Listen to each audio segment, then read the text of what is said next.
The reason that you are not losing weight or gaining muscle in the way that you want is because you are not following these basic rules of nutrition.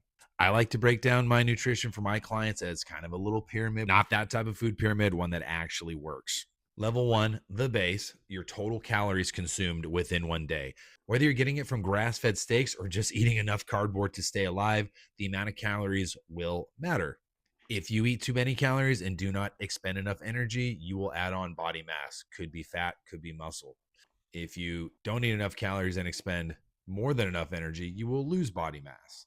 You will lose body fat. You will lose muscle mass, most likely muscle mass. Level two, the macronutrients. We're talking protein, carbs, fat. Everybody has their opinion on how much of each one you should get in. If you're going to ask me, what I recommend to my clients is making sure that they focus on their protein because that's usually the most neglected of the macronutrients. Carbs and fats are absolutely delicious and really easy to overdo it on. This also leads us to think, what are the calories that you're consuming actually made out of? A great example of that is you could eat 100 calories of Oreos, or you could eat 100 calories of broccoli. And I think you and I both know they'll have a slightly different effect on your system.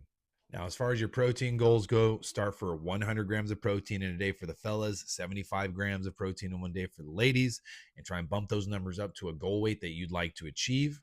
As an example, if I wanted to weigh 185 pounds, I would eat 185 grams of protein in a day.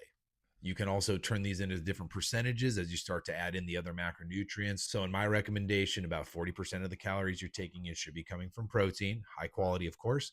And then you can have 30% carbohydrates, 30% fats, and you can start manipulating those numbers depending on what you like. But the protein number is pretty consistent for all the people I work with.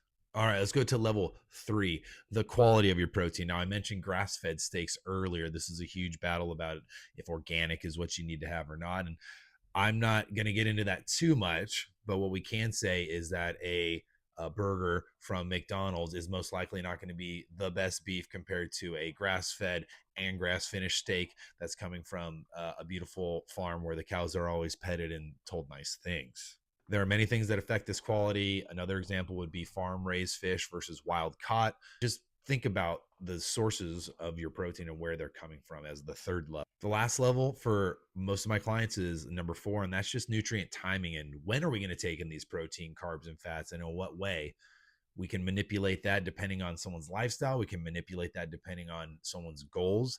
I want the majority of your carbohydrates before or after your workout, along with all that protein, and then have your meals that are a little more fat dominant in the evening or away from those workout periods. And it really just depends on your lifestyle. If you're working out the night, you're going to reverse that. If you're working out in the morning, go with what I just said. Now, the fifth level is going to be supplements, and that's a whole nother discussion. The three supplements I'm going to recommend are a whey protein that doesn't upset your tummy, a fiber supplement, and creatine. If you want to hear more about nutrition from me, leave a comment below, shoot me a DM, let's talk.